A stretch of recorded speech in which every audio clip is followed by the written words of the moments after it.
Boa noite, então, a todas as pessoas que vieram participar hoje do curso. Nós vamos estudar o Evangelho de São Mateus, são 2 encontros. Nós estamos nesse dia 29 de outubro de 2014, aqui no Barco de Jesus, Fortaleza, Ceará, Paróquia Jesus Maria José, Capela de Santa Luzia. Então, nós vamos invocar o Espírito Santo, pedir a Deus que abençoe esse nosso encontro, essa nossa noite. Em nome do Pai, do Filho e do Espírito Santo. Ave Maria, cheia de graça, o Senhor é convosco.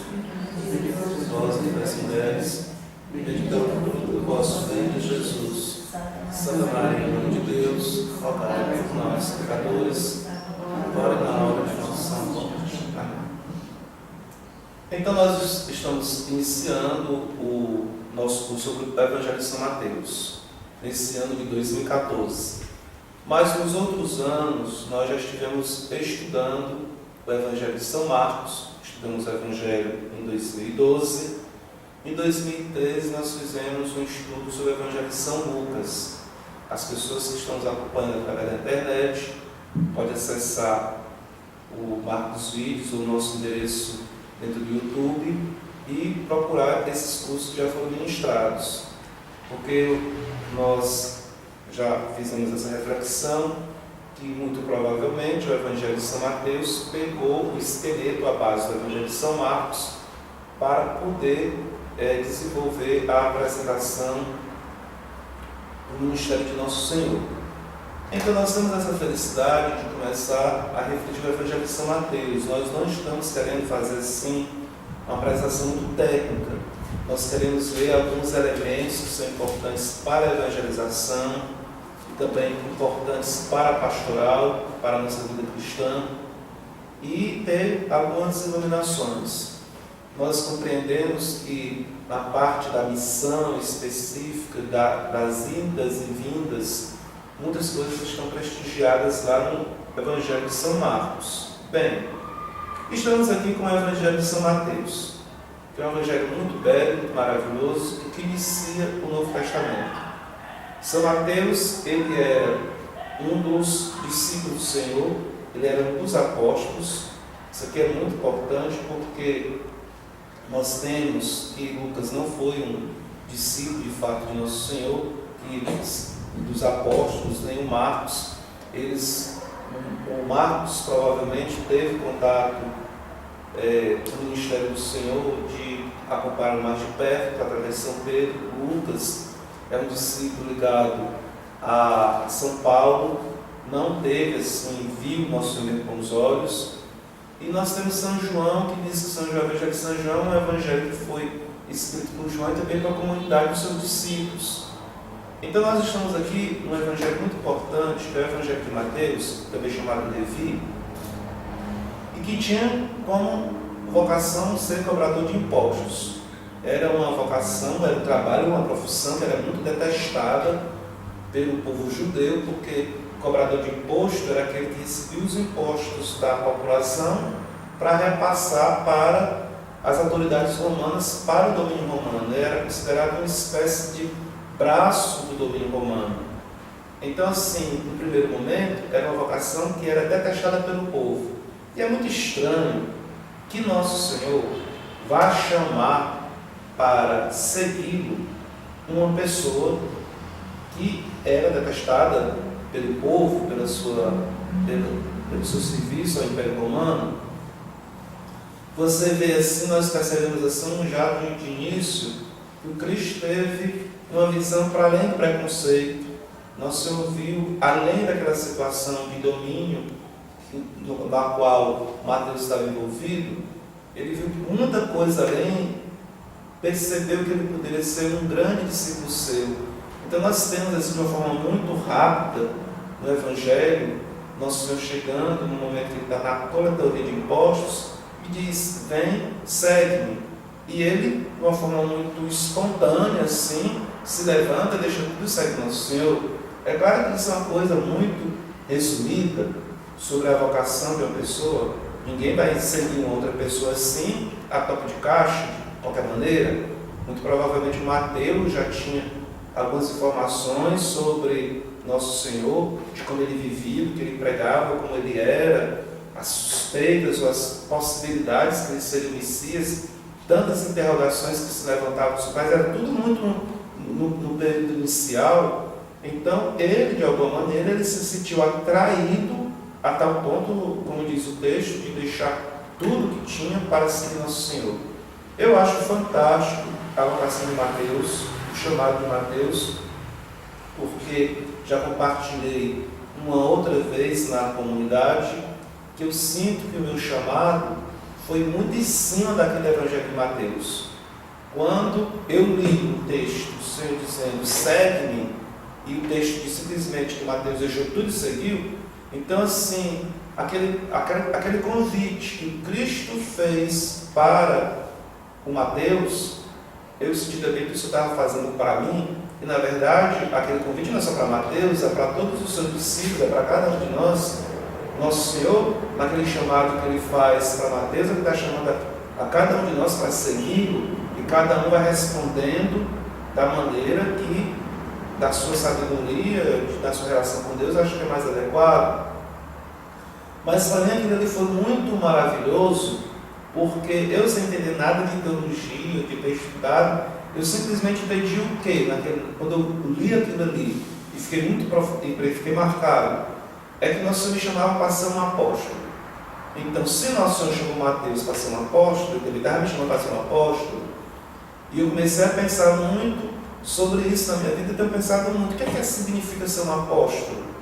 Significa uma pessoa que prega o Evangelho, uma pessoa que anuncia o Evangelho, onde ele é chamado, significa uma pessoa que ajuda a formar a comunidade. Nos estudos de teologia hoje se diz que o apóstolo é aquele que é a síntese dos ministérios. É uma pessoa que tem que passar por todos os serviços da comunidade para que possa depois orientar como esses serviços são apresentados. É claro que o apostolado, o apóstolo, ele tem uma coisa mais institucional, que os bispos são os sucessores dos apóstolos, mas isso também acontece de uma forma muito carismática.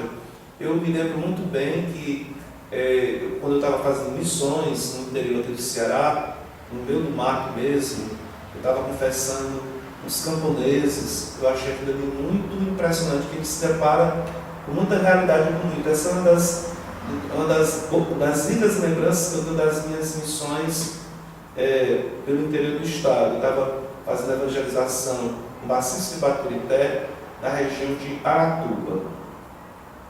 A região que tem muita agricultura e tudo. E nós lá, num dia à noite, confessando um monte de gente, me apareceu um velhinho, uma pessoa bem idosa, chapéu de palha na cabeça, muito bacana assim, que você vê que é um agricultor mesmo. E ele foi me falando uma coisa que eu fiquei impressionado.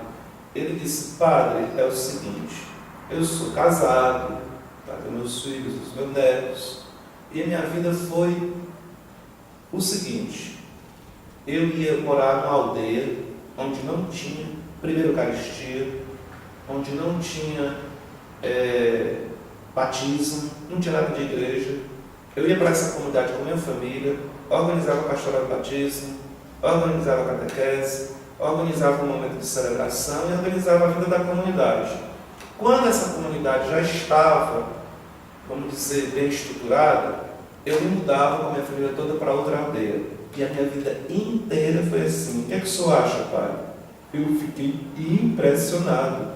Porque, na verdade, aquele homem que ele vivia é a vida do apóstolo, é o carisma do apóstolo. Aquele que prega, que sai, que anuncia a palavra de Deus, que forma a comunidade. Então, assim, não é que a pessoa tem que ter a mitra na cabeça para ser apóstolo, não é? Mas esse ministério que o Senhor dá e nos faz, nos chama, nos convida, de pregar a palavra dele no mundo que vivemos, é muito interessante. É um carisma muito belo. Também assim, pensando sobre o apóstolo, eu sempre pensei isso sobre a minha vocação e eu digo a comunidade, as comunidades onde eu passo. Nosso Senhor não me chamou para ser sacerdote. É muito enfatizado assim, o padre, muitas vezes o padre é muito chamado o sacerdote. E quando eu me senti chamado na vocação de São Mateus a seguir Nosso Senhor, eu não fui chamado para Nosso Senhor para ser sacerdote. Eu fui chamado para ser apóstolo. Então eu sempre me vi muito comprometido com o anúncio da palavra. Então isso me dava uma posição, me dava uma situação interessante, porque o padre, o sacerdote, aquele que celebra a Eucaristia, o homem do sacrifício, é uma parte importante da vocação, mas não é um único elemento.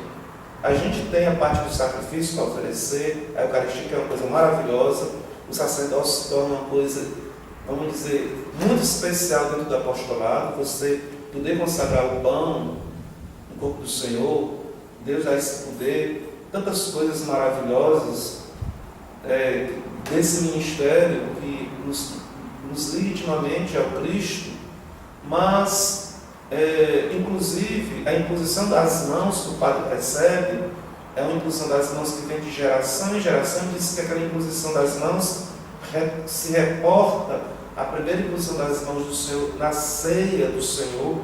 Então a gente está ligado historicamente à pessoa de Jesus Cristo através da Eucaristia. Mas se eu fosse simplesmente ser o padre só para celebrar a Eucaristia, só celebrar a missa e depois não fazer mais nada, não sinto que está completando, que foi para isso que eu fui chamado. Inclusive, por exemplo, entendendo que o apóstolo é aquela pessoa da palavra, eu sempre tenho me esmerado muito, sempre pregar na missa, bom ou mal.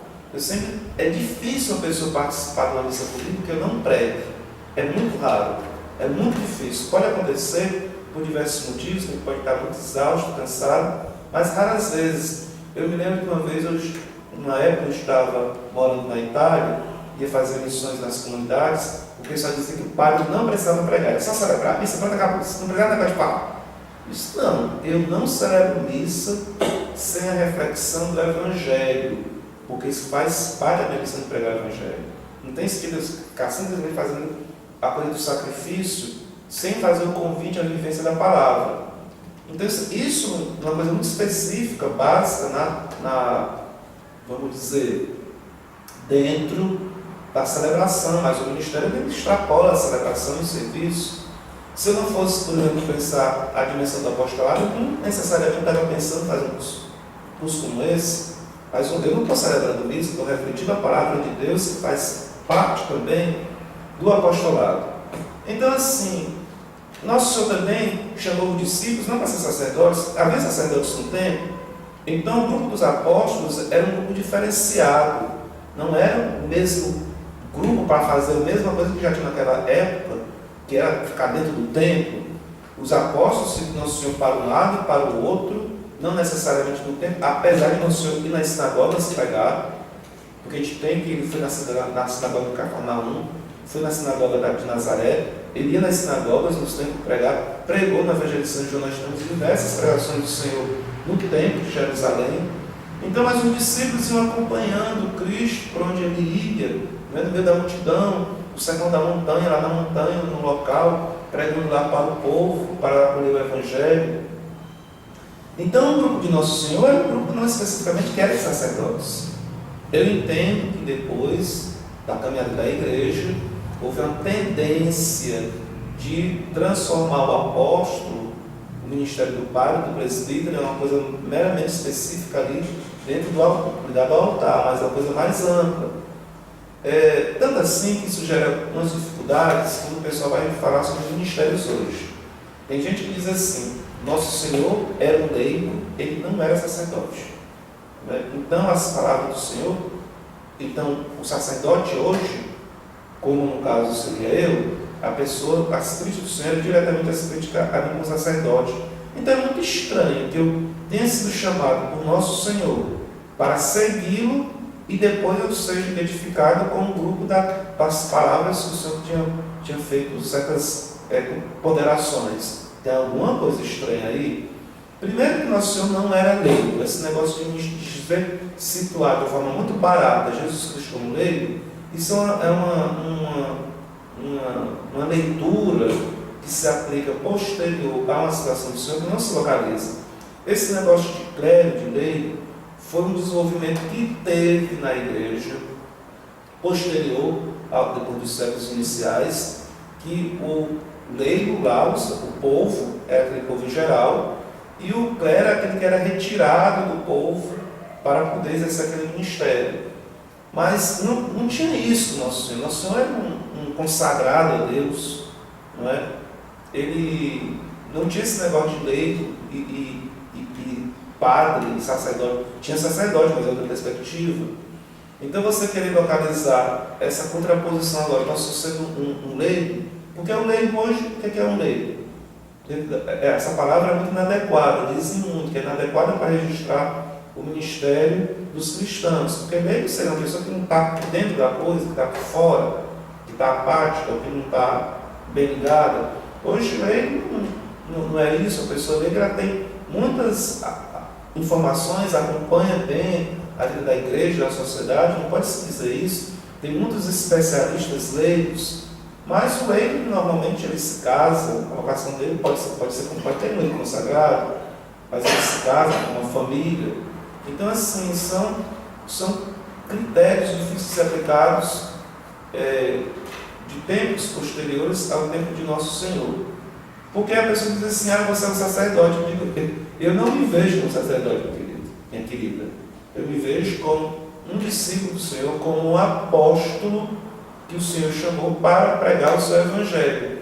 Porque quando o pessoal quer reduzir ou desfazer da gente na segunda base, quer desfazer da gente, quer situar simplesmente a gente como sacerdote, pronto, acabou-se. Então esse negócio de sacerdote, apóstolo, tem uma dificuldade.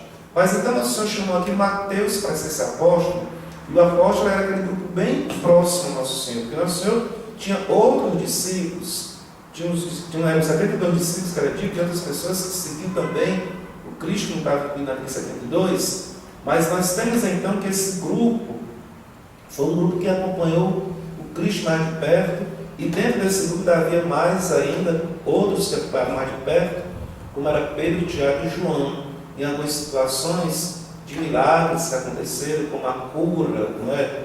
Ou a ressurreição da filha de Jairo. Foi Pedro, Tiago e João que foi chamado para dentro do quarto. No Monte Tabor, Pedro, Tiago e João. Em algumas situações, esses três tinham mais privilégio, aproximação, intimidade com Cristo para aprender dele certas situações. Então Mateus era uma pessoa que vivia, tinha sua profissão e foi chamado a ser apóstolo do Senhor. Isso não está dito no Evangelho, agora são suposições minhas, né? Mas eu digo assim, provavelmente também que Nosso Senhor precisava de um contador dentro do grupo dele, tá? Provavelmente São Mateus, que já sabia mexer com dinheiro, ele deve ter ajudado Cristo, vamos dizer, nas contabilidades lá, nas bolsas, apesar da gente ter nos Evangelhos que quem estava muito atento à bolsa do dinheiro, do movimento do Cristo, era Judas. Quando a mulher foi derramar o perfume nos pés do Senhor, Judas estava chateado, porque uma coisa tão cara daquele jeito, poderia ter dado para ofertar para os pobres. Aí tem um comentário assim estranho no Evangelho dizendo que na verdade ele não estava interessado muito, não era porque ele estava com os pobres, porque já que ele mexia na bolsa dos pobres, ele tinha facilidade de corrupção. É interessante que então no movimento do Cristo tinha uma bolsa dos pobres, tinha uma bolsa lá, um dinheiro que era ligado para ajudar algumas pessoas necessitadas. Isso a gente vê dentro do testemunho dos Evangelhos. Mas já tinha Judas lá que já estava mexendo no dinheiro dos pobres, parece para se beneficiar. É aquela crítica que a gente tem feito, que ainda hoje infelizmente acontece. Tem gente que usa discurso de ajuda pobre, mas na verdade, no final das contas, está passando a sua mão lá na bolsa das pessoas mais sofridas. Bom, estamos aqui com o Evangelho que é de um apóstolo do Senhor. Então, provavelmente temos muitas coisas que ele deve ter ouvido mesmo da boca de Nosso Senhor, não simplesmente ele ouviu outras pessoas falarem, porque na verdade o Evangelho de Mateus é um evangelho muito longo. Nós estamos então 28 capítulos do Evangelho de São Mateus, Muito provavelmente ele fez também uma pesquisa, preparou esse texto, não foi feito de qualquer maneira, então ele deve ter feito pesquisa tanto de pessoas que tiveram contato com o Senhor, como também de coisas que ele deve ter presenciado, ter ouvido, ter escutado. Agora, o Evangelho de São Mateus é um evangelho assim, que tem algumas características. Dentre elas que eu acho muito importante ser frisadas, é que foi um evangelho escrito para um público judeu. O judeu então conhecia as profecias, conhecia a lei de Moisés. Então, quando você está lendo o Evangelho de São Mateus, constantemente você pode ir pegando aí, vai passando as páginas, ele vai falando da vida do Senhor e vai fazendo referência às profecias.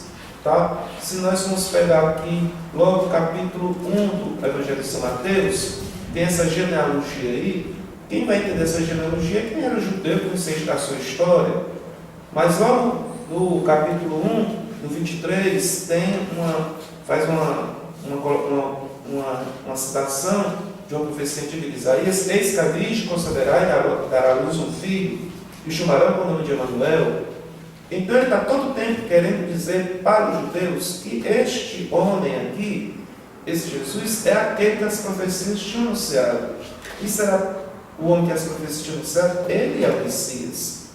Mas para outro público isso não poderia ser importante. Por exemplo, para um público grego, se era de profecia, eles não tinham muita informação disso, então não tinha tanto peso. Agora, para o público judeu, isso aqui é uma coisa muito importante. Também os judeus, eles tinham expectativa da manifestação do Messias, como na manifestação do profeta, como na manifestação vamos dizer, novamente de Elias. Eles não sabiam que esses elementos iriam se coincidir. Ainda hoje, eles esperam o profeta e esperam o Messias. Então, os judeus tinham essa expectativa e São Mateus vai querendo confirmar que é ele, como o novo Moisés. Então, o Evangelho vai apresentar nosso Senhor como esse novo Moisés. O que foi que Moisés fez de importante? Moisés libertou o povo do Egito. Moisés atravessou o Mar Vermelho.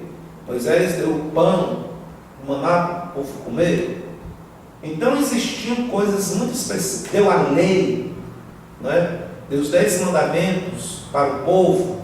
Então existiam coisas muito importantes ligadas a Moisés. Esse novo Moisés, ele deveria libertar seu povo.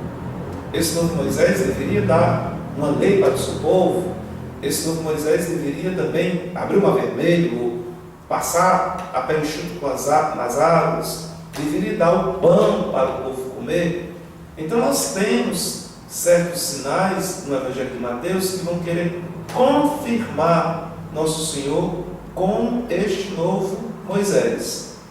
Se Moisés subiu ao Monte Sinai e deu a lei para o povo, então, quando nosso Senhor é apresentado indo para a montanha, na montanha, e fazendo aquele sermão, é como se ele estivesse dando os 10 mandamentos para o povo. Na verdade, aquilo ali é uma forma do evangelista apresentar que nosso Senhor é o novo Moisés. E dentro dessa apresentação do novo Moisés, o discurso do Sermão da Montanha, de 5 a 7, ele tem um peso muito grande, porque é o discurso desse novo Moisés para o povo, é um programa, a apresentação desse programa desse novo Moisés para a multidão, e é preciso então meditar, refletir sobre esse discurso. É dito que esse discurso do Sermão da Montanha, provavelmente nosso Senhor não disse ele todo de uma vez só.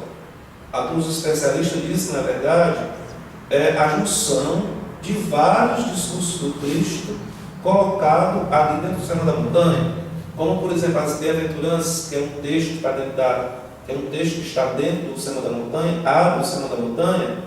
Na verdade se diz que provavelmente bem-aventurados pobres no espírito, porque deles é o reino dos céus. Provavelmente isso deve ter sido uma pregação do Cristo.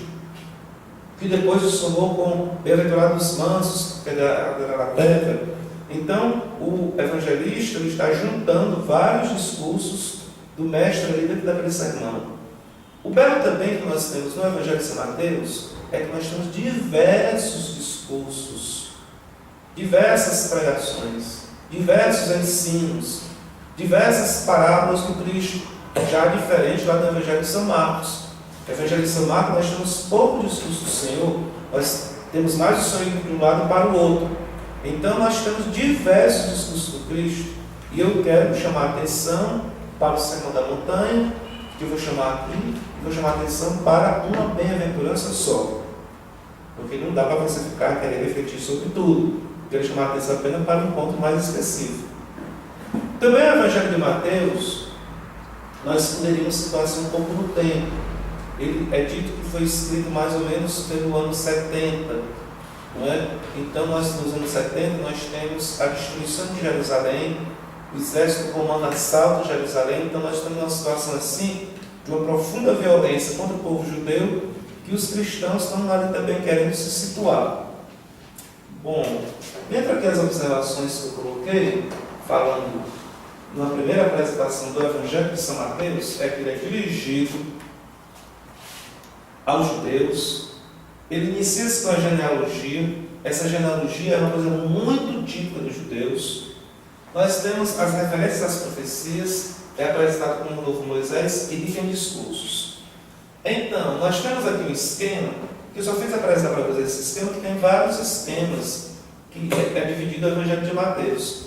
Eu apresentei aqui um básico, que está na Bíblia de Jerusalém, tá? Mas podem, por exemplo, eu tenho um outro texto aqui, que é o Evangelho Sinóticos e Atos dos Apóstolos. Aqui é o texto que está ali, lá vermelhos, é o texto que eu estou indicando. Ele tem todo um esquema muito detalhado, muito longo. Eu disse, não vou escrever esse esquema, que já é um livro. Não é? Então tem essa divisão básica. Agora, eu queria chamar a atenção, mesmo hoje, o meu ponto que eu vou me centralizar na minha reflexão é a questão do Sermão da Montanha e a bem-aventurado dos pobres. É isso que eu quero me deter. Mas antes de chegar nesse aspecto, eu queria falar sobre a genealogia. Tá? Quando a gente abre o Evangelho de São Mateus, para a gente é estranho que tem livro da origem de Jesus Cristo, filho de Davi, filho de Abraão. Abraão gerou Isaac, Isaac gerou Jacó. Jacó gerou Judá e seus irmãos. Judá gerou Farés, Sara e Tamar. Então, assim por diante, até chegar ao Davi. Depois vai, Jacó gerou José, o esposo de Maria, do qual nasceu Jesus, chamado Cristo. Então, eu gosto muito dessa genealogia por diversas coisas. Porque se a gente for lá no Levítico, se a gente for em diversas partes do Antigo Testamento, existem essas genealogias. O judeu faz muita questão de dizer de onde é que ele vem, quem são os seus pais, quem são os seus avós, então, qual é a linhagem da sua família.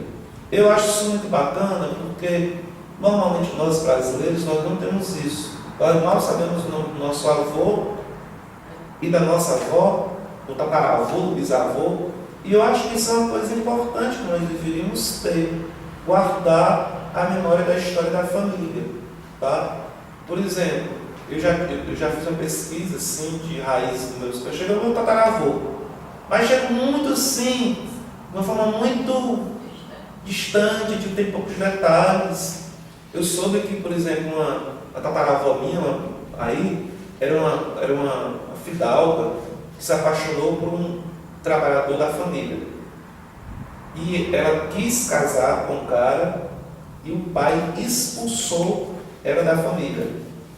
Então ela pegou a amor dela, ela se casou com um trabalhador da fazenda, mas foi, vamos dizer, expulsa, abandonada da família.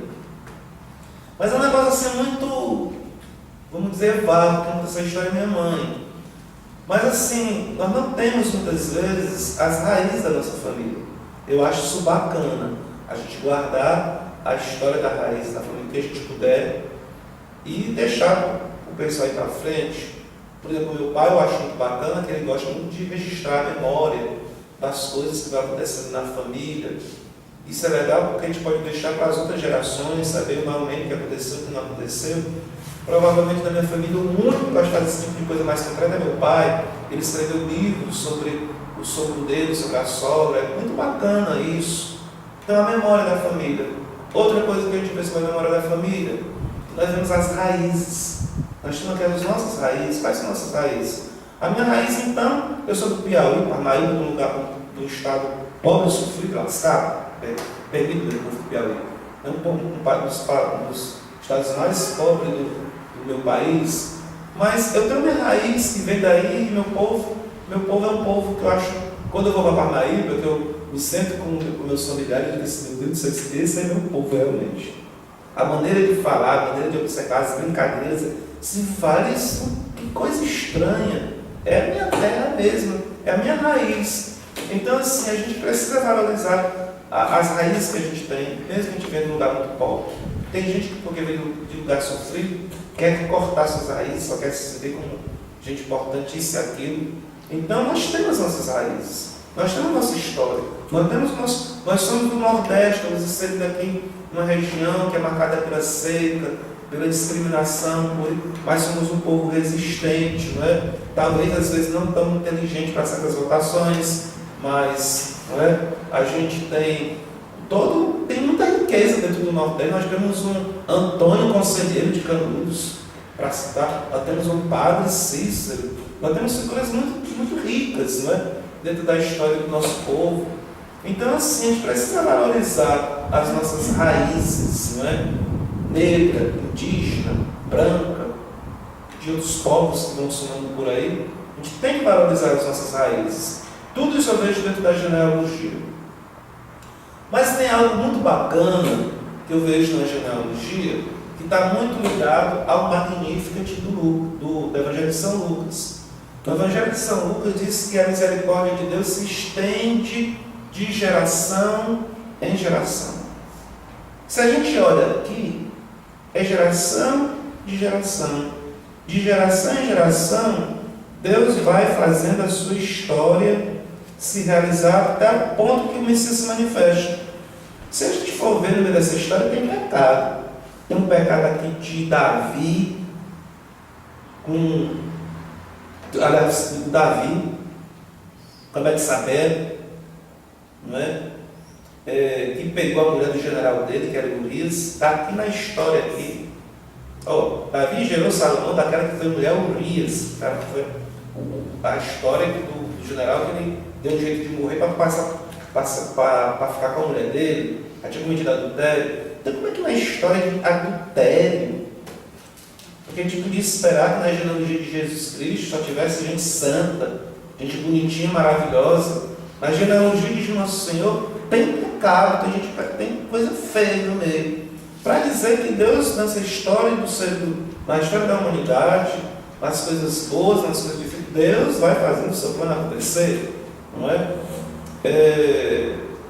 Então, assim, o que eu acho legal em relação ao Magnificat, que é de geração em geração a misericórdia de Deus se estende. Então, esse negócio de geração em geração, Deus está muito encarnado. O amor de Deus está muito dentro da história, está muito dentro da nossa vida, está muito dentro da nossa família. É diferente de dizer que o amor de Deus é eterno, que não está errado. Mas quando você diz assim, o amor de Deus é eterno, é como se esse eterno estivesse lá nas alturas, nos céus, distante da gente. É um negócio assim, muito superior. Mas quando você diz que o amor de Deus está de geração em geração, vocês sentem a diferença? Está encarnado na vida da família da Fátima agora, da Ionete, da Imelda, da nossa família, dentro do que nós estamos vivendo. Não é Deus que está lá nas alturas, não, Deus que está aqui. Então eu me lembro muito bem que eu estava uma vez com o Aloysio Lachai, lendo esse texto, o Aloysio disse assim: eu não aguento esse texto de genealogia, como toda vez que passava logo e não se lia. Eu disse assim: vixe Maria, pois eu sou ao contrário. Eu gosto desse texto de dizer nome por nome. Salomão gerou Boaz de Rabó, Boaz que gerou Jobebe de Ruth. Tudo isso aqui, quando a gente vai lendo na história do povo de Deus, tem um significado, tem um sentido. Então, eu não acho perdido. Também quando você começa o Evangelho de São Mateus com a genealogia, você vê que é uma coisa bem judaica. Se você pegar os textos anteriores do Antigo Testamento, parece que você está continuando o Antigo Testamento. É a mesma modo, linha de pensar. Só que a gente sabe que tem uma quebra. Tem uma quebra aqui porque tem a manifestação do Messias. Mas o texto, como ele é escrito, ele começa com outros textos. É como se você tivesse sim, e você está numa continuidade. Você está dentro da história que vai continuando e que tem uma revelação profunda do Messias. Então, queria chamar a atenção para a genealogia. Antes também de falar do sermão, queria chamar a atenção para a figura de João Batista dentro do Evangelho de São Mateus. Por que eu quero chamar a atenção da figura de João Batista dentro do Evangelho de São Mateus? Isto aqui é uma herança que eu recebi do Padre Caetano, que eu quero deixar para vocês. Porque você já deve ter escutado várias vezes eu falando na missa que Nosso Senhor, ele começa o ministério público dele a partir do momento da prisão e da morte de João. Não diz tão claramente como nós podemos ler aqui, no capítulo 3. No capítulo 3 diz assim, capítulo 3, 13 diz, aliás, no capítulo 4, 12. Capítulo 4, 12 diz o seguinte: ao ouvir que João havia sido preso, ele voltou para a Galiléia e, deixando Nazaré, foi morar em Cafarnaum, à beira do mar, beira-mar, nos confins de Zabulon e Neftali, para que se cumprisse o que foi dito pelo profeta Isaías: terra de Zabulon, terra de Neftali, caminho do mar, região ali do mar, Galiléia das nações. Não diz necessariamente que João foi morto, diz que João foi preso, mas sabe que João foi preso e que foi morto. Então, o Padre Caetano ele dizia muito que o ministério de João Batista, a prisão dele e morte, marca o início do ministério público de Nosso Senhor no Evangelho de São Mateus. E ele dizia mais: nós não podemos entender o ministério de Jesus Cristo sem compreender o ministério de João Batista. Por isso que muitas vezes aqui na comunidade, na igreja, eu tenho procurado sempre refletir muito sobre a figura de João Batista, porque à luz do que o Padre Caetano disse, nós precisaríamos refletir mais o que significou de fato esse ministério de João.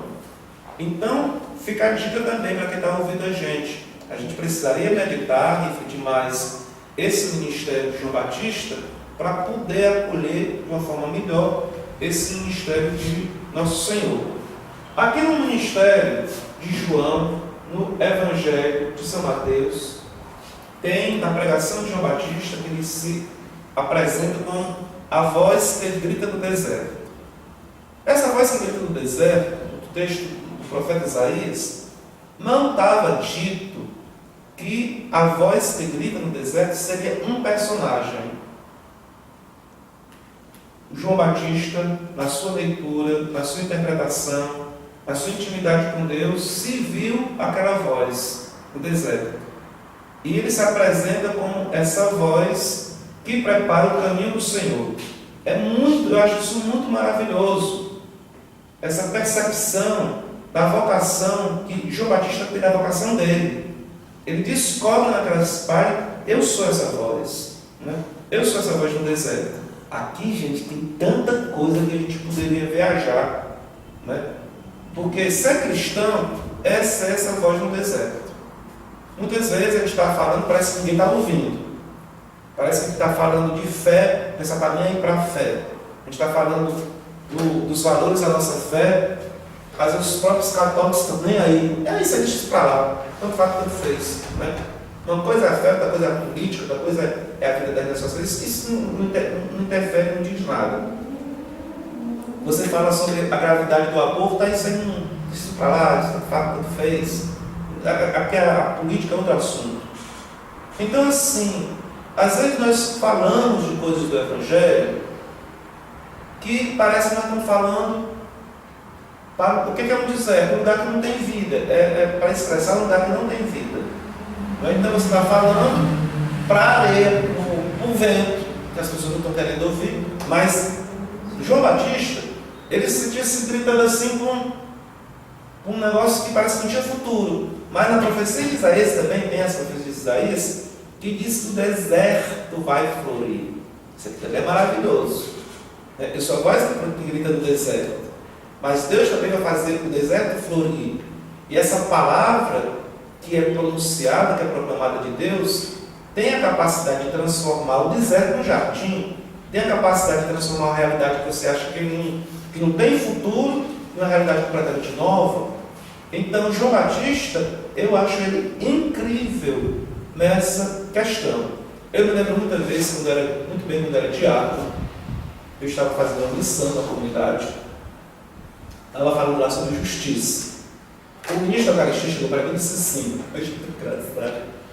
o senhor acha que o senhor não está perdendo tempo falando essas coisas para a gente? Eu fui e respondi: mas pelo que eu saiba, no Evangelho já tinha um que gritava no deserto. Então às vezes a gente tende a desanimar, ou então a querer desanimar se a gente não for a ver a luz da fé. Parece que a gente está falando a coisa em vão, mas não é em vão não, gente. A gente pode ter certeza, por mais que o deserto queira resistir, a palavra de Deus é mais forte do que a morte e tem condições de gerar vida no deserto. Às vezes a gente não sabe como é que essa semente está sendo lançada, está brolhando, está se dissolvendo, mas você pode ter certeza, se a gente pregar o Evangelho, ele vai produzir o seu efeito. Vocês prestem bem atenção só numa coisa. A gente diz assim: tudo que o pessoal prega na sociedade tem quem siga, não é? Tomemos, por exemplo, a religião. Se alguém inventar uma igreja por aí, que tem quem siga aquela igreja ali, vai aparecer. Se alguém aparecer qualquer discurso mais maluco por aí, mais doido que tiver, sempre vai ter gente para seguir. Por que não vai aparecer gente para seguir o Evangelho? Pode ter certeza que vai aparecer muitos. Agora a gente precisa perseverar e seguir em frente e acreditar. Mas então, a vocação de João Batista, ela já é uma motivação para a gente. É uma voz que grita no deserto, e a igreja se apresenta também, se apresenta sempre, se vê como esse João Batista, porque João Batista foi quem preparou a primeira vida do Senhor, mas a igreja é aquela que prepara a humanidade para a sua segunda vinda. Então todos nós somos, de uma certa forma, marcados por essa vocação da voz que grita no deserto. Nós temos então que João Batista batiza nosso Senhor. Mas tem algo muito bacana na vocação de João Batista, é que João Batista, que preparou o caminho do Senhor, ele foi visto como um grande profeta, ele foi visto como um homem santo. Então, quando nosso Senhor começou a dar os passos dele e foi ser batizado por João, João o confirmou, viu que ele era o Messias. Está muito mais claro apresentado no Evangelho de São João. Este é o Cordeiro de Deus que tira o pecado do mundo, este é o Cordeiro de Deus. Então, nosso Senhor, quando ele começa a missão dele, ele vem com um respaldo de João Batista. Vocês prestem atenção, é mais ou menos uma coisa assim. Vamos fazer uma tentativa de comparação com o dia de hoje, tá? Vamos supor que o padre Marcelo Rossi, que é uma figura já muito conhecida entre nós lá na sociedade, como homem de fé, de repente ele vai apresentar um pupilo dele por aí: olha, eu sou continuador, meu sucessor é tal pessoa. Ou então mesmo como o Padre Jonas, né? O Padre Jonas está ficando velhinho aí e deixa todo o discípulo, vamos dizer que ele vai, a pessoa dele confirmar lá o Padre José Augusto. Então era uma pessoa que já tinha um grande respaldo na sociedade, João Batista. E quando Nosso Senhor chega, ele confirmar a figura de Nosso Senhor, quer dizer, Nosso Senhor não está começando do zero. Ele já está começando de algum testemunho, de uma palavra, de uma pessoa em relação a ele. Também assim, é muito interessante que Nosso Senhor tem um testemunho de João, porque o povo via em João um homem de Deus. Se o povo via em João um homem de Deus, e o João estava indicando para aquele cara ali, então as massas estavam então, quem será esse rapaz de fato? Quem será esse homem? Não é? Então esse é o testemunho de João, porque o testemunho de João, sempre é dito que um testemunho precisa ser 2 ou mais pessoas. Depois o pessoal vai perguntar muito ao nosso Senhor, quem está te chamando de você? Diz, ok? Nosso Senhor vai apelar muito para o Pai, o pessoal vai ficar, as minhas obras, as minhas palavras, o testemunho de mim. Mas ele também vai fazer referência quando o pessoal vai perguntar a Nosso Senhor, com que autoridades fazes isso? Aí ele vai perguntar, me diga primeiro, com que autoridade João Batista pregava? Aí os fariseus não queriam saber de João Batista. Aí eles pensaram, né? Se a gente disser que é de Deus, Nosso Senhor vai dizer, Jesus vai dizer, por que vocês não me aceitam? Se João me confirmou e indicou para a minha pessoa, se eles disserem que não é de Deus, o povo entende que ele é enviado por Deus. Então, se os judeus forem dizer não, os fariseus forem dizer não é de Deus, então o povo iria contra eles, porque que não falasse mal de João Batista, povo. Então, a figura de João Batista dava um grande respaldo para Nosso Senhor. Agora, é claro também que se João Batista preparava os caminhos do Senhor, e Nosso Senhor seria mais santo, o Messias seria uma figura mais santa do que ele dizia depois, né? Conhece João, eu não sou digno nem de desabarrar as correias dos seus sandálias, porque se ele preparava um caminho para alguém, se alguém era maior do que ele era tipo assim, uma pessoa de menos importância, porque se fosse o contrário, ele deveria ficar em destaque. Então ele estava preparando o caminho de alguém que era mais importante do que ele.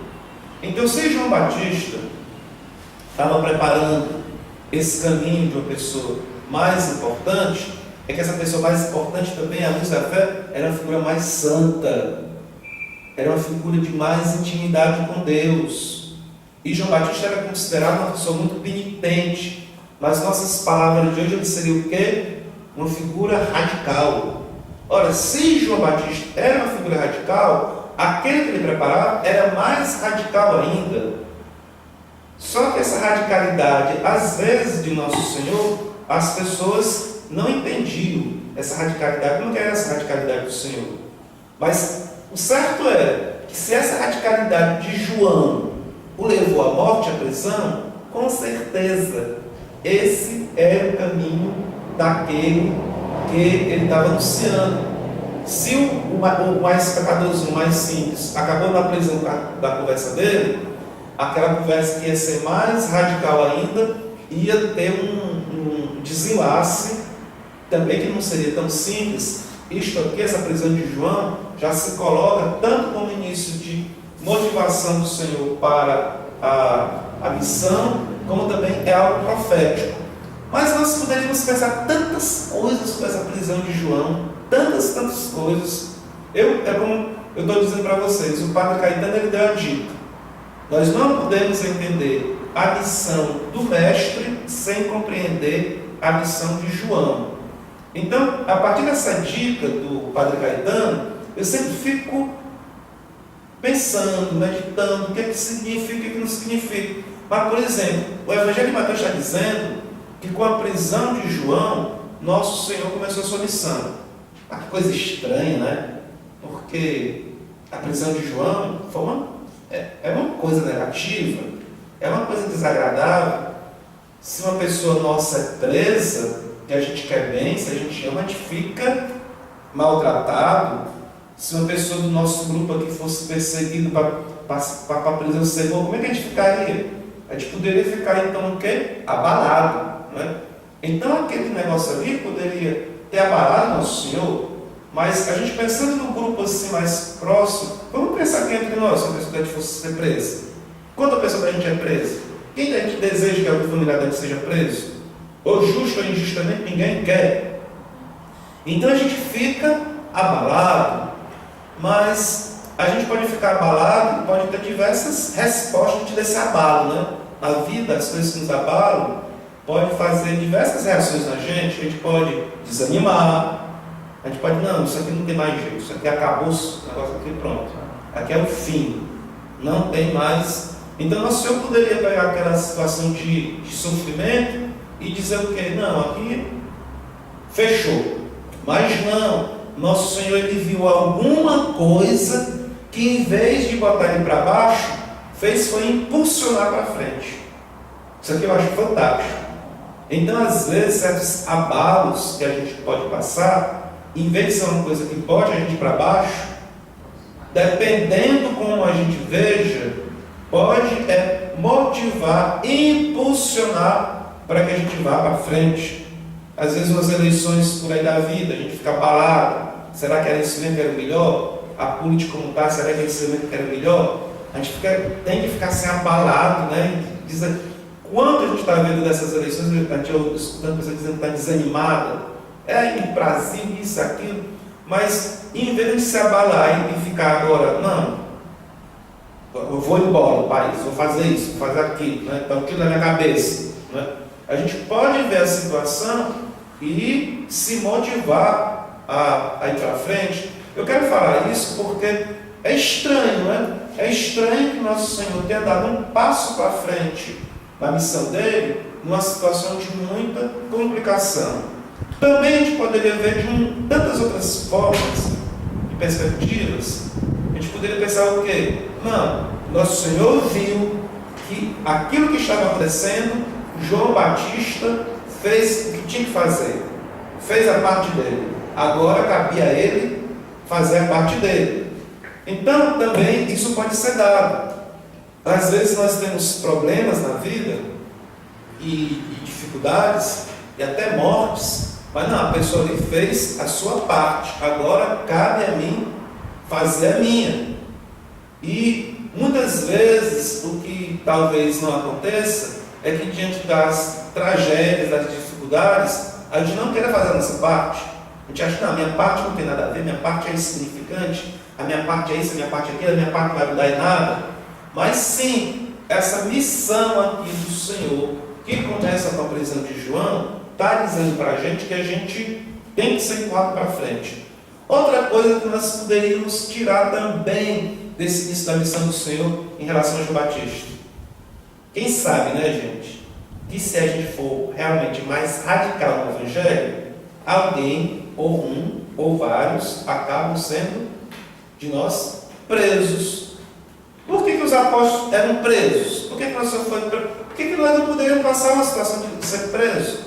A gente acha que não para ser cristão, esse negócio de prisão. Às vezes eu fico me detendo assim, eu olho assim para pessoas que são envolvidas com comunismo, com socialismo, com luta pelos direitos sociais, aí numa perspectiva de matéria. Quantas vezes eles foram presos? Né? E foram presos, e porque foram presos pararam? Não. Eles até acham assim, não, a prisão é possível mesmo, depois de sair da prisão e começa de novo a luta, né, por uma situação que aconteceu. A própria senhora que foi ali eleita presidente já foi presa, né? Depois de ser presa, foi solta, continua a lutar, está aí no poder. Por que uma prisão vai ser um obstáculo para que a missão cristã possa parar? De repente, uma prisão a gente pode fazer barra bem do que mal. Outra coisa também que a gente escuta de determinadas pessoas que foram presas, às vezes não nem por causa cristã, eles dizem, a prisão não foi suficiente para me prender, meu espírito era mais livre do que a própria prisão. Eu sei que pode parecer uma coisa assim meio romântica, isso que eu estou falando, porque vai ser preso, né? A gente fica, ninguém quer ser preso na verdade, mas o que eu quero dizer é o seguinte, que isso aqui dentro da missão cristã, é uma coisa que é passível de acontecer, possível de acontecer. Mas que não porque existe a prisão, nós estejamos sendo infiéis ao Evangelho. Às vezes eu acho que a gente é até mais infiel ao Evangelho quando não é preso. Porque se a gente é só cristão, a gente não mexe nas estruturas, não mexe com ninguém, está tudo muito bom. Será que ele está sendo mesmo esse sal na terra? Será que a gente está mesmo sendo testemunho de Jesus Cristo? Será que a gente está sendo mesmo? Porque o nosso Senhor abalou as estruturas quando ele veio, e os cristãos também eles sofreram perseguição, e a gente fica assim tão cômodo. Outra coisa também que a gente pode ver, Porque a prisão é uma situação de radicalização da perseguição. De repente foi uma perseguição tão intensa que chegou a uma prisão, mas não vamos falar de perseguição, de prisão, não, vamos falar de perseguição mais simples. Às vezes a gente tem qualquer perseguiçãozinha assim, será que. Não é? Não vamos mexer com isso não, vamos ficar calados, vamos ficar parados, porque mexer com isso dá problema. Não é? Então às vezes a gente prefere a covardia do que muitas vezes falar e ser fiel a Jesus Cristo, porque pode dar problema, mas às vezes é bom problemas, está entendendo? O pessoal mesmo, os comunistas, o Mao Tse-tung lá da Revolução Russa dizia, quando mais tumulto social, melhor. Porque quando tem paz, a sociedade fica monótona, fica sem graça. O bom é quando fica agitação. Quanto mais agitação tem, mais fica divertida a vida da sociedade, né? Então, assim, esse pessoal para ver a agitação. E às vezes, quando a gente tem qualquer coisa assim, já acha, não, já estamos. Então, eu penso que essa prisão de João, ela diz muita coisa para a gente. Tá? Também, para quem já foi preso, podemos pensar que de repente podemos ter passado uma experiência de prisão na família. A gente vai avaliando aquilo ali dentro do mistério da fé. O que é que Nosso Senhor quis aquilo com a gente? O que é que Nosso Senhor desejou? Outra coisa também sobre prisão aqui, a gente tem a felicidade de ter diversas pessoas que já foram presas e que saíram da prisão, recomeçando a vida. Gente, tem de tudo aqui num bairrozinho como esse aqui, pequeno, tem de tudo. Eu tenho uma pessoa que a gente acompanha aqui, que ele disse, padre, eu não tive ninguém na minha vida para me dar apoio. Ninguém. Eu não tive pai, não tive... A mãe dele é alcoólatra, eu conheço a mãe dele, meu Deus do céu. Bateu naquela situação, não sei se é mais solução do que problema. Então ele disse que dentro da prisão ele viu extermínios dentro da prisão, soldados matando presos derramando sangue em cima dele, se fazendo de boca. Aí você vê, poxa, prisão, né? Prisão que tanto desmantelo no mundo de hoje. É uma prisão, não. É dito que é para recuperar a pessoa, faz ela jogar mais na sarjeta. Tantas narrativas que eu tenho de gente que vai para a prisão que, vamos dizer, é só um mar de sofrimento. E a gente vai se perguntar também, pensar aquilo que o Nosso Senhor disse. João estava preso, mas João foi preso o quê? Injustamente.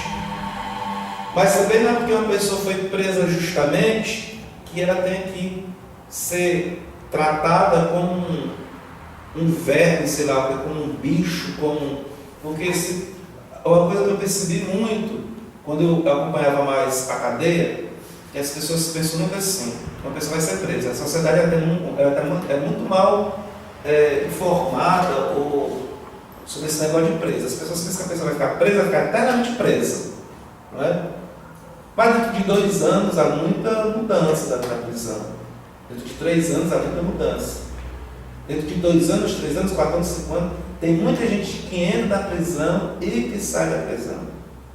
Só que a gente pode se perguntar, saiu como, né? Entrou como e saiu como? Porque as pessoas acham que ali naquela prisão a pessoa tem que ser, se for possível, dar um tiro na cabeça de todo mundo, matar, esfolar, fazer, acabar. Mas não é assim. As pessoas têm o direito de se recuperar, têm o dever talvez de pagar pelo que fez de errado, mas também tem o direito de recomeçar a vida. E muitas vezes a pessoa não tem esse direito, não consegue ter esse direito. O Israel me disse muito assim, o Israel me disse, padre, se tem uma pessoa que tem a pele da exclusão, somos nós que somos presos. Então, nós que somos presos, quando a gente volta para a nossa rua, se a gente não for morar em outra rua, a gente não consegue recomeçar a vida. Porque o pessoal da rua diz, aquele cara ali foi preso, aquele cara ali é bandido. Aí se fecha as possibilidades para a gente, só resta o crime. Como também tem um jovem que a gente acompanha aqui, ele diz, padre, não aparece emprego para mim. O que aparece para mim é crime, matar um, matar outro. O que aparece para eu ganhar dinheiro é matar uma ou outra pessoa. E eu não quero fazer isso, padre, porque eu tenho hoje meu filho. Eu não quero isso para a minha vida. Mas é terrível como você vê como as pessoas entram numa situação de descer aos infernos, dessas cadeias, depois não tem saída. Eu penso, a minha maneira de pensar, sabe, que a prisão, ou as prisões, deveriam ser, mesmo que a gente não seja preso, que Deus nos guarde de ser preso, não é isso que eu quero dizer. Mas a prisão, ou os prisioneiros, eles deveriam ter mais atenção pastoral da gente. E deveria chegar mais a esse pessoal. Tá? Dar oportunidade, acreditar que essas pessoas podem recomeçar a vida. Tem duas pessoas dessas que eu falei, que um está sendo reciclador, tentando ganhar a vida como cata do lixo, e tem outro que está batalhando a vida e recomeçando aí. Se a pessoa tiver uma oportunidade, pode recomeçar. Então, também na prisão, já teve João Batista, quem sabe se não tem outros, também na prisão já teve Jesus Cristo. Eu visitei lá, com a Graça, né, Graça, quando a gente esteve em Jerusalém, provavelmente o local onde Nosso Senhor esteve preso. O buraco, o fosso, menino, que coisa horrível aquilo ali. Um buraco que agora tem um pouco mais de ventilação, mas que diz que foi aberto com as coisas mais a pessoa ficar naquele buraco lá, mal dava para respirar. E você fica imaginando assim, né? Nosso Senhor, na vida dele, ele desceu aos infernos de quem já viveu uma prisão. Não foi só crucificado, ou também crucificado, mas ele desceu na realidade das pessoas mais abandonadas. Bom, João Batista ele nos dá luzes. Também o texto do Caetano, aqui, eu peguei algumas ideias sobre o Evangelho de São Mateus, desse trabalho do Padre Caetano no Neto de Tibés. É um trabalho que o Padre Caetano, ele produziu isso na comunidade dele religiosa, Nova Jerusalém, a parte 1 sobre o Reino de Deus, que foi editado pela Nova Jerusalém. As pessoas que quiserem, talvez pela internet, ter acesso, podem acessar o site da Nova Jerusalém e ver lá como é que faz para conseguir. Então, o Padre Caetano ele faz uma reflexão sobre o Evangelho de São Mateus, e ele fala sobre as tentações e fala sobre as bem-aventuranças. Ele vai pegar como fonte da reflexão dele o trabalho de Jacques Dupont, Les Beatitudes, sobre as bem-aventuranças. São 3 livros que foram escritos pela editora de Paris. Então ele pega algumas ideias desse Dupont, especialista, e vai apresentar algumas coisas aqui que eu queria dizer para vocês. Por exemplo, ele vai pegar as tentações do Evangelho de São Mateus. E então, as tentações do Evangelho de São Mateus, nós temos essas tentações tanto em Lucas como no Evangelho de São Marcos. Nós não temos essas tentações no Evangelho de São João. Mas no Evangelho de São Marcos não tem aquele diálogo do mal com Cristo. Diz apenas que ele foi perturbado, tentado lá, ficou entre as feras e que os anjos o serviram. Mas no Evangelho de Lucas e de Mateus nós temos esse diálogo na tentação. Então, o Padre Caetano ele vai dizer que essas tentações do Cristo aqui é como falando das opções fundamentais do Cristo. Isso aqui faz referência às opções ou à opção fundamental do Cristo. Você falar em opção fundamental, já está dizendo, né? São as opções básicas que dão suporte a tudo que a pessoa vai viver. Então, se o Cristo passa por essas tentações ao início da sua missão, é que essas tentações eram gritantes, eram coisas básicas, eram coisas sérias em referência à sua missão, e que esses problemas poderiam prejudicar, atrapalhar ou destruir mesmo a sua missão. Ele precisa estar fortalecido nessas questões aqui para poder dar encaminhamento ao projeto dele. Então, as tentações do Cristo, no Evangelho de São Mateus, está nessa ordem aqui. Primeiro, a tentação chega, não é? Nós está passando fome, está jejuando, está sem comer, aí, né? E ele transforma aquelas pedras em pães. Então ele vai dizer, a leitura do Padre Caetano, que isso jogado com um contexto mais profundo de luta social, é que, na verdade, o Messias era para dar um pão para o povo. Então não teria problema nenhum dele transformar a pedra em pão, já que ele tinha esse poder, né? e resolver a fome dele. Mas o padre Caetano então lê essa tentação como uma solução social fácil, como uma solução social barata, que o Messias daria simplesmente pão para o povo comer, e dando pão para o povo comer, saciando a fome do povo, as coisas estariam resolvidas. Então ele diz que quando Nosso Senhor diz nem só de pão vive o homem, mas de toda a palavra de Deus, e quando ele resiste a não fazer isso aqui, ele está dizendo que ele não está dando uma solução barata para o problema social da fome do povo.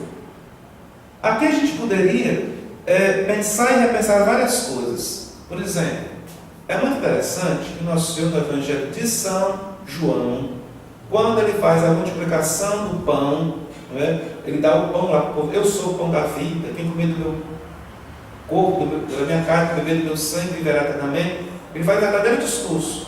Depois, a multidão vai atrás de Nosso Senhor, e no Evangelho, no capítulo 6 do Evangelho de São João, tem rupturas da multidão com Cristo e dos discípulos com Cristo.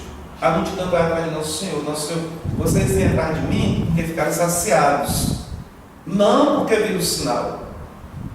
Então Nosso Senhor reclama que o povo está indo só para coisa barata, da diversão, da brincadeira, do saciar a fome.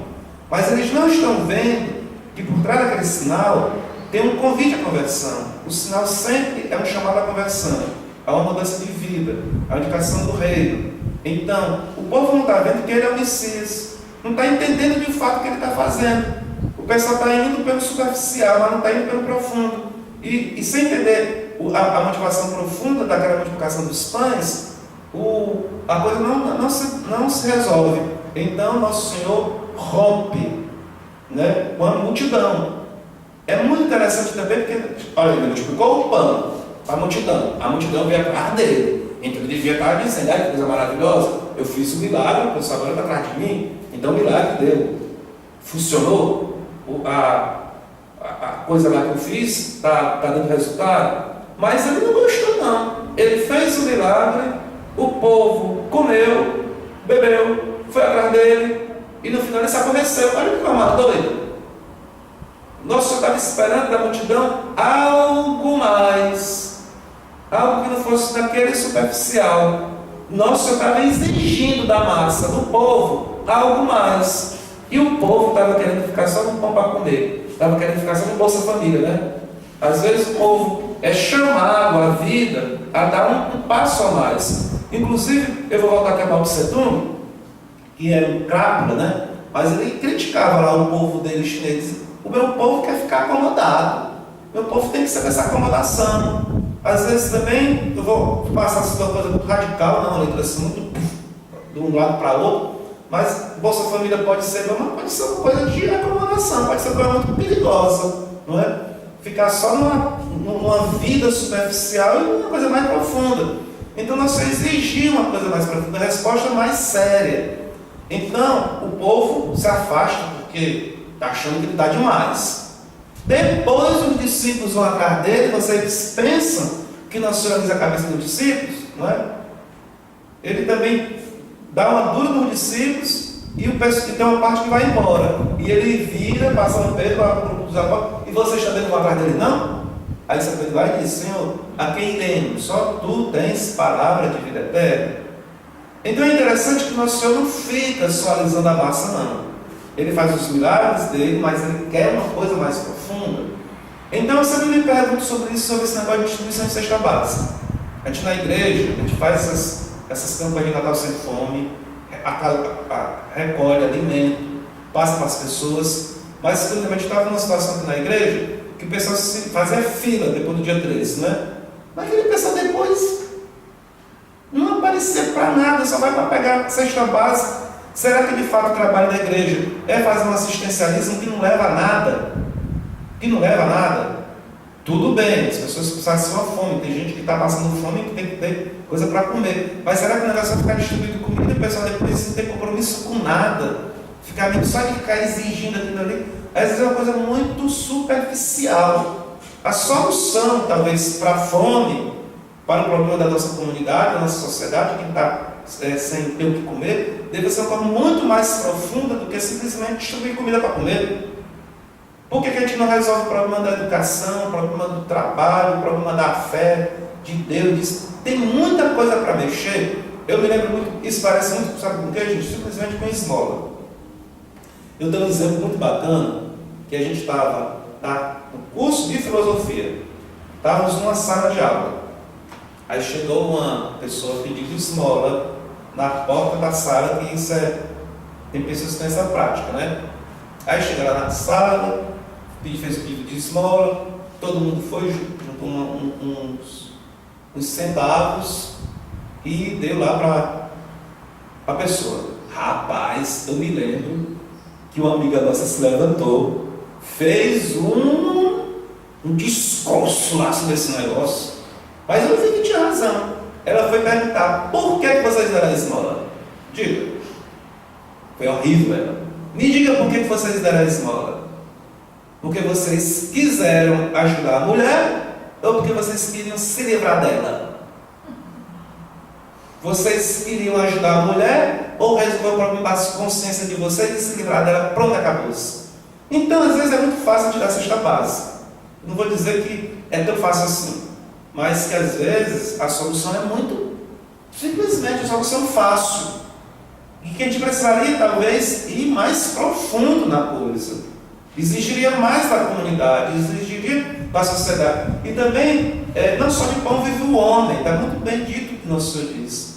Mas de toda a palavra que sai da boca de Deus, até que ponto a pessoa que quer solução fácil, quer saber da palavra de Deus, coloca Deus dentro dessa realidade aí, tanto faz quanto fez.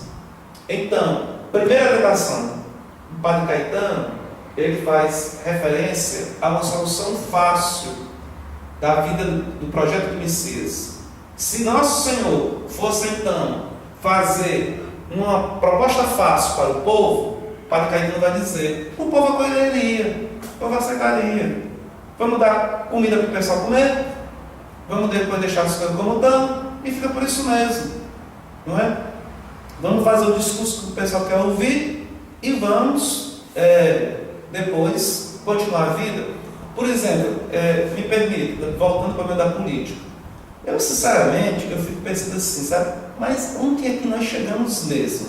Eu estava conversando com uma pessoa, ministro da Eucaristia, que é do interior aqui do estado. Ele disse: tal pessoa que era candidato tinha dinheiro para comprar voto. O outro que não tinha, nem o pessoal dele nem aparecia no meio da rua, porque sem dinheiro não tem o que fazer no dia de eleição, que é comprar voto. Eu disse: rapaz, será então que a nossa política, de fato, do nosso povo, é simplesmente reduzida a comprar? E a gente sabe que é assim. A gente vai querer fazer uma política sem ter como comprar votos, se você de voto. Mas será que é isso mesmo? É desse jeito mesmo que a gente vai resolver os caminhos do nosso povo? Quer dizer, se eu vendo meu voto, eu não quero saber se esse cara é importante, não é importante, presta, não presta, é isso, é aquilo. Não tem nada a ver. O que interessa é resolver minha coisa fácil aqui, pronto, acabou-se. Mas isso é o que está colocado de gerações dentro da nossa população. Tá? Eu até uma vez, eu me lembro que eu fiz aqui um discurso que um advogado veio reclamar para mim. Nós ficamos com um discurso moralista de não vender voto. E quem é pobre vende voto. Eu dizia: receba o dinheiro e vote quem você acha que é melhor. Não faça isso não, padre. Não faça isso não, que isso é muito antiético, isso é muito feio. Tá bom. Isso é voltar para trás. Ok. Mas que a política, infelizmente, em diversos setores da camada pobre, é desse jeito que funciona. Será que é isso mesmo que nós queremos para o nosso povo? Que a gente viva uma política eternamente de voto atrelado para ser comprado? Nós vamos resolver o nosso país dessa maneira? Está muito longe de encontrar uma solução que seja mais adequada. Porque para você mexer nesses votos comprados, tem uma longa caminhada para isso aí. Outra, para tirar essa primeira muito tempo, é o sensacionalismo. Né? De repente, um jogo lá das alturas, caio e não. Então, o sensacionalismo, né? A pessoa fica na crista da onda todo mundo vai atrás, está muito também ligado a esse primeiro que a gente falou. Agora, esse negócio de adorar o diabo, é incrível como o Padre Caetano lê essa tentação dentro de um projeto social. Qual era a expectativa do povo judeu? Era de dominar, que o Messias chegasse para dominar os outros povos, estava sob o domínio do Império Romano, e expulsar os romanos. Não era só expulsar os romanos, era agora sim pouco um grande império. Porque antes, segundo a profecia de Daniel, tinha sido a Babilônia, depois foi os persas, depois foram a pessoa da Macedônia e da Grécia, estava sendo agora os romanos. Então, o Filho do Homem, o Messias, ia derrubar esses impérios e estabelecer o Império Judeu. Então, quando o diabo diz assim, se me adorares, eu te darei todos esses reinos do mundo, ele está dizendo que esta tentação tem a ver com o desejo dos judeus de serem dominadores, de serem imperialistas. Terrível, né? Tinha tudo. Então o projeto que o povo tinha na cabeça era: eles foram dominados, agora nós vamos para cima. Os que eram dominados vão ser dominadores, os dominadores vão ser dominados. Nós vamos ser agora os dominadores. Essa tentação aqui é uma dominação que está na raiz do domínio imperialista. É você querer ser um império e subjugar os outros povos. Então nós temos uma leitura do Papa João Paulo II, que ele diz: tanto capitalismo como comunismo são dois grupos que tendem ao imperialismo. Não é? Tanto o lado dos Estados Unidos tende ao imperialismo, como a ex-União Soviética, como a China, com esses grandes grupos assim, tende a querer impor o seu domínio sobre os outros grupos e achar que isso é muito certo. Então ele apresenta, eu acho muito bacana, que ele apresenta essas tentações não só numa perspectiva muito individual, mas isso inserida dentro do contexto mais amplo. Ele também vai dizer, então, que isso aqui se refere à opção fundamental do Cristo. O Cristo tem que ser firme nisso aqui, para poder levar a sua missão adiante. Mas o Sermão da Montanha, as bem-aventuranças, estariam ligadas ao programa do Cristo. Esse programa do Cristo eu acho muito engraçado, né? Porque bem-aventurados os pobres, porque deles é o reino dos céus. Bem-aventurados os mansos, porque herdarão a terra. Felizes os aflitos, porque serão consolados. Bem-aventurados que têm fome e sede de justiça, porque serão saciados. É uma coisa assim muito estranha, que parece que são coisas ruins, negativas, que são aprovadas, apoiadas ou prestigiadas pelo reino de Deus. São coisas que parecem ao contrário do que o mundo pensa. Eu, de uma forma assim muito simples, eu primeiro me reportaria à figura de São Francisco. Eu acho muito legal a oração de São Francisco.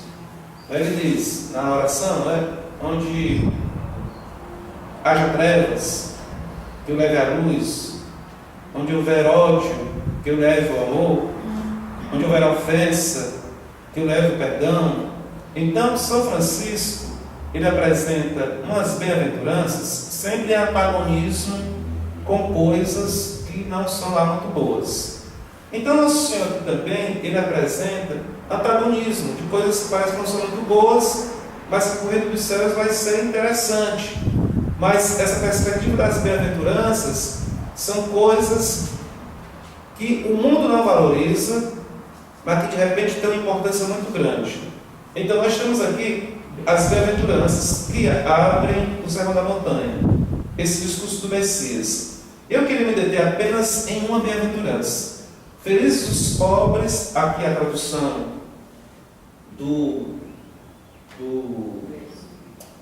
da Bíblia de Jerusalém está dizendo pobres no espírito, ou então poderia ser pobres em espírito, porque deles é o reino dos céus.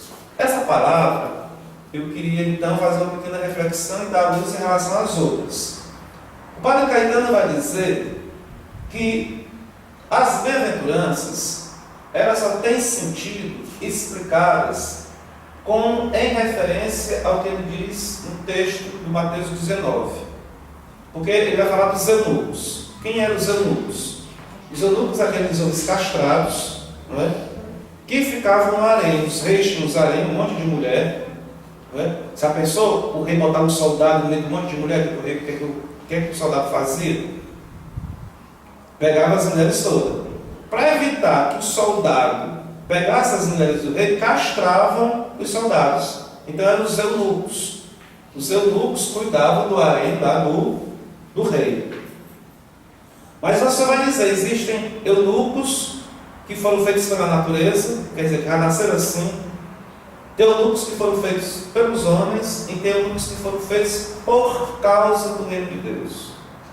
Então ele diz que esse por causa do reino de Deus é que explica as bem-aventuranças. As bem-aventuranças, elas todas só têm sentido se for por causa do reino de Deus. Porque se não for por causa do reino de Deus, perde o sentido. Então, aqui é uma coisa que ele joga aqui. Então, felizes os aflitos. Que sentido você tem de viver aflito? Quem quer que você viva aflito? Que coisa mais estranha é essa? Mas se você sofrer aflição, sofrimento por causa do anúncio do Evangelho, prisão, tortura, seja lá o que for, sofrimento, mas porque você está querendo servir a Deus, fazer o bem em tudo, você é um bem-aventurado. Então tudo tem sentido em cima desse por causa do reino de Deus. Então nós temos aqui, felizes os pobres no espírito, porque deles é o reino dos céus. Temos aqui o reino dos céus. Mas o texto de São Lucas tem felizes os pobres, porque deles é o reino dos céus. Não tem felizes pobres no espírito. Não tem essa parte aqui, só tem felizes os pobres. O pessoal aqui na América Latina começou com uma história dizendo que São Lucas era mais radical, porque esse negócio de pobre no espírito é muito meloso, não é? Então, se você fala de pobre mesmo, é pobre material, pobre isso, pobre aquilo. Mas o Dupont vai dizer que no Lucas está simplesmente felizes os pobres, porque o público dele é o público grego. Não vão entender se ele botar aqui pobres no espírito ou pobres em espírito. Então, para os gregos, Paulo não ia dizer muita coisa, não tem sentido. Então ele diz simplesmente felizes pobres, porque deles é o reino dos céus. Depois, só vou dizer também que o Evangelho de Mateus, a comunidade se aburguesou. Como a comunidade se aburguesou, já tinha gente que era aqui, já tinha gente que era pobre da comunidade, botaram felizes os pobres no espírito, porque a comunidade se aburguesada. O Padre Caetano vai dizer que isso não tem nada a ver, mas essa história é muito vendida. Ele vai dizer que em Mateus houve a colocação de pobres no espírito, porque era por um grupo que era judeu. Os judeus entendiam as profecias. Então, os judeus entendiam as profecias, a tradição do exílio, até o tempo de Nosso Senhor, a tradição profética, falava de pobres como pobres em espírito, os pobres espirituais, que eram os anauim. Esses anauim eram falados de pessoas que eram encurvadas, sofridas, tão oprimidas, não é? Uma árvore, quando fica muito no vento, ela balança para um lado, então o pobre que é muito oprimido, ele fica encurvado. Essa pessoa que é muito oprimida e curvada, a única esperança que ela tem é Deus. Então, os profetas, quando falavam dos pobres, falavam de Amalvim. Essa era a tradição do povo de falar do pobre. Então, ele dizia lá, o bom, e o Pai Caetano vai comprovar, que nosso Senhor, de fato, ele não deve ter falado pobre por pobre. Ele deve ter falado do pobre segundo a tradição profética. Então, provavelmente, o chamado Jesus histórico, de fato, não chamou o pobre só de pobre, chamou o pobre de Amalvim.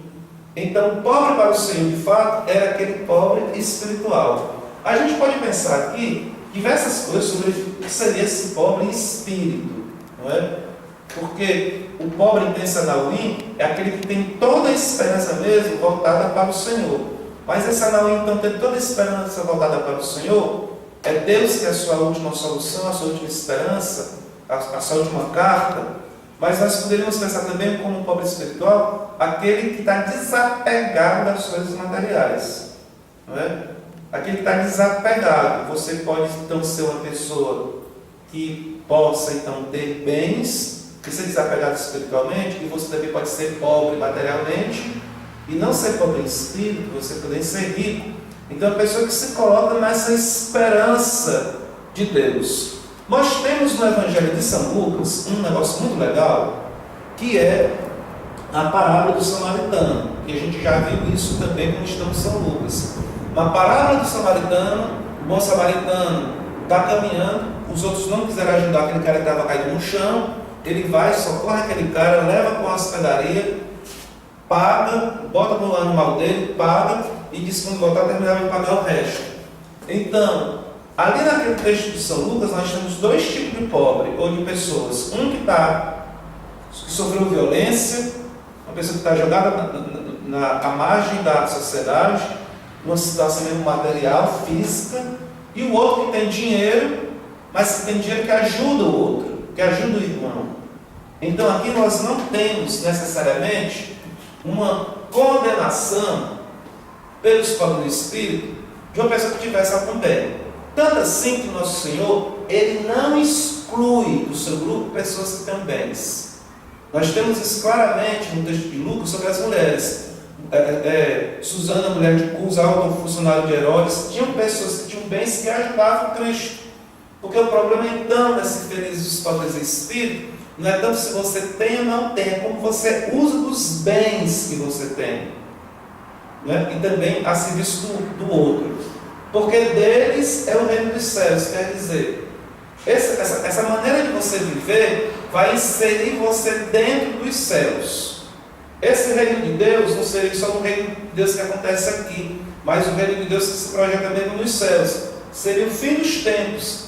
Sempre é uma dimensão de fato escatológica, é das últimas coisas que acontecem, dos últimos acontecimentos que vão acontecer no mundo em perspectiva de encontro com Deus mesmo. Então, a maneira da gente viver nesse mundo, para a gente poder ganhar o reino dos céus, é ser desapegado das coisas desse mundo.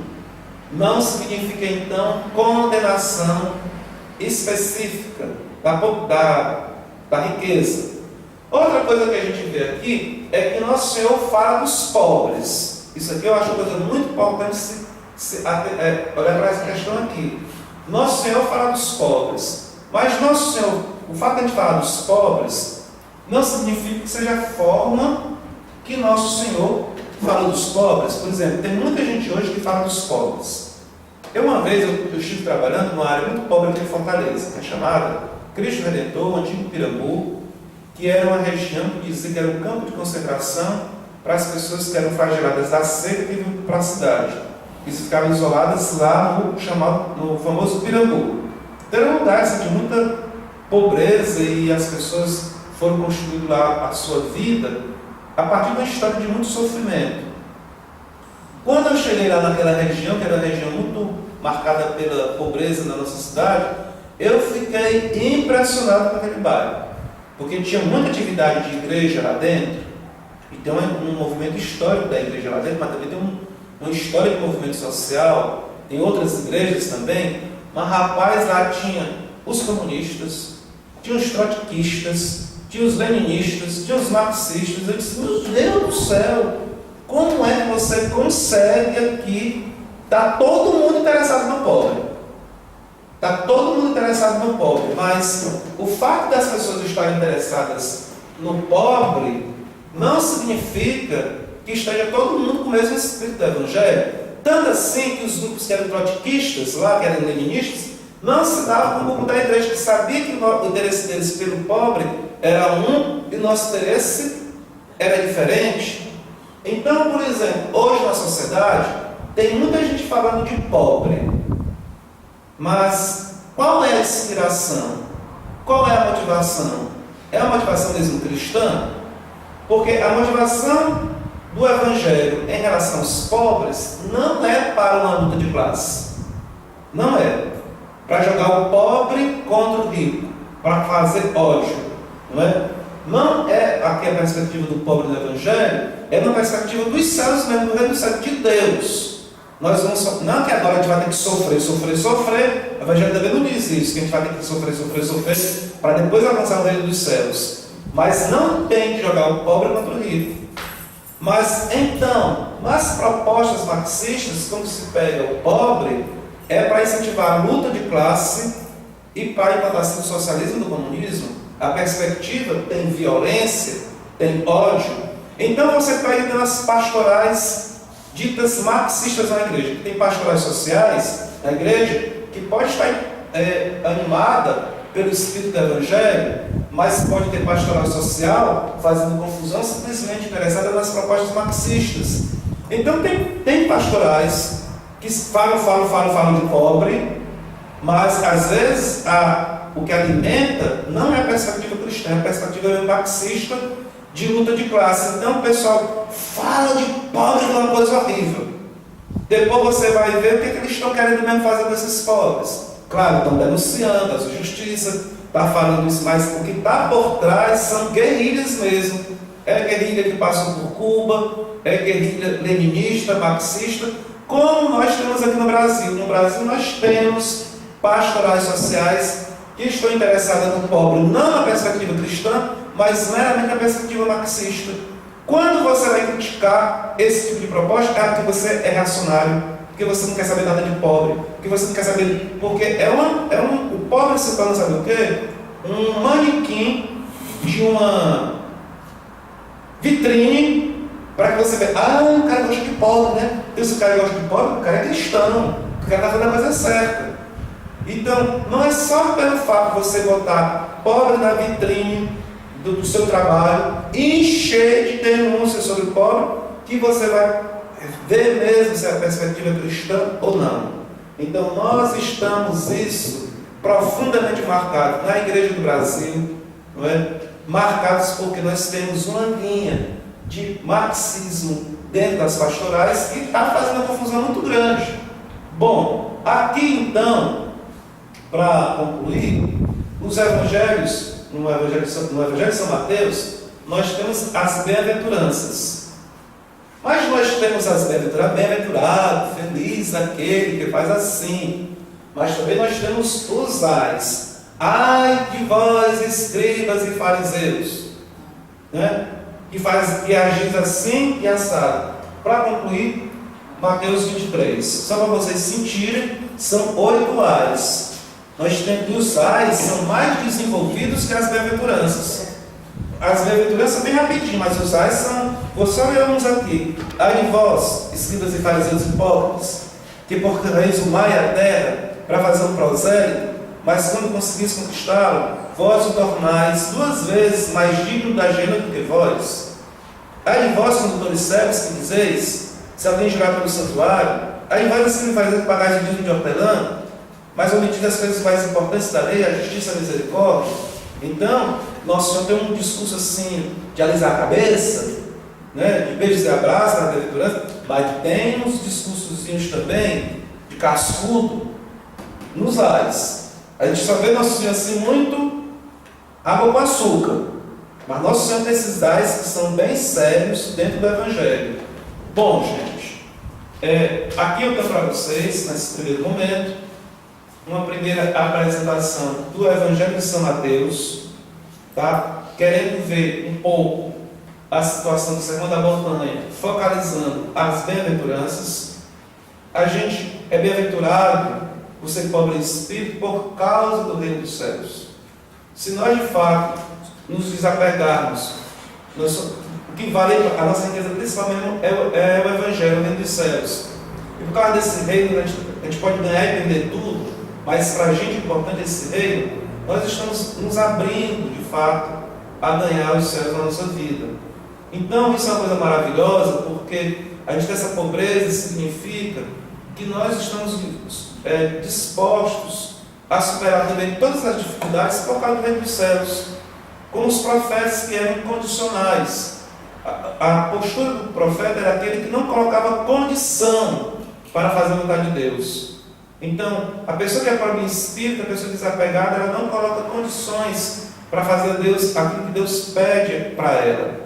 Não, eu só vou fazer se eu tiver um copo d'água aqui, dinheiro acolá, um carro assim, um carro assado, uma casa certa, uma piscina acolá, casas e latifúndios, eu só vou fazer tal coisa para Deus se eu tiver isso e aquilo. Se eu tiver qualquer problema, qualquer dificuldade, isso aí não vai dar para mim.